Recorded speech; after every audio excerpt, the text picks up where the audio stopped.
உங்களோட வாழ்க்கையில் ஒருபோதும் நீங்கள் பாவி என்று, நீங்கள் தேவனுடைய சட்டங்களை மீறியவர் என்று பரிசுத்த ஆவியால் உங்கள் மனதில் குற்ற உணர்வு ஏற்பட்டிருக்கிறதா? நாம் அனைவரும் தேவனுடைய சட்டங்களை ஆயிரக்கணக்கான முறைகள் மீறியுள்ளோம். நாம் வார்த்தையிலும் செயலிலும் தேவனுக்கு எதிராக பாவம் செய்துள்ளோம். பூமியில் சட்டங்களை மீறினால் தண்டனை கிடைப்பது போலவே இங்கேயும் ஒரு தண்டனை இருக்கிறது. அதிலும் அதிகமாக நாம் தேவனுடைய சட்டங்களை மீறினால் எவ்வளவு பெரிய தண்டனை கிடைக்கும்.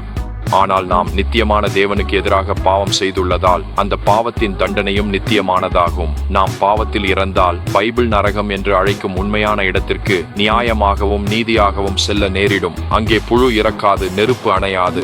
அங்கே அழுகை, கண்ணீர், பற்கள் கடித்தல் இருக்கும். நம்மை ரட்சிக்க எந்த அளவிலான நற்கிரியைகளும் போதாது. 3 மடங்கு பரிசுத்தமான தேவனின் முன்னிலையில் நம்முடைய கிரியைகள் அழுக்கான துணிகளாகும். ஆனால் தேவன் தமது குமாரனாகிய இயேசு கிறிஸ்துவை இந்த பூமிக்கு அனுப்பினார். இயேசு தேவன் தந்தையின் பரிபூரண திருப்திக்காக ஒரு குறைபாடற்ற வாழ்க்கையை வாழ்ந்தார். மேலும் இயேசு தன்னிச்சையாக தமது உயிரை சிலுவையில் கொடுத்தார். அவரது உயிரை யாரும் பறிக்கவில்லை, அவர் தானாகவே கொடுத்தார்.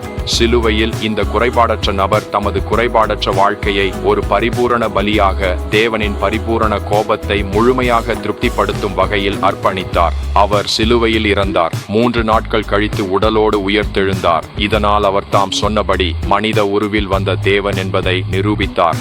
நீங்கள் உங்கள் பாவங்களை மனந்திரும்பி பாவத்திலிருந்து விலகி கிறிஸ்துவில் மட்டும், அவர் சிலுவையில் உங்களுக்காக செய்த காரியங்களில் மட்டும் உங்கள் நம்பிக்கையை வைக்கிறீர்கள் என்றால் அவர் உங்களை ரட்சிப்பார்.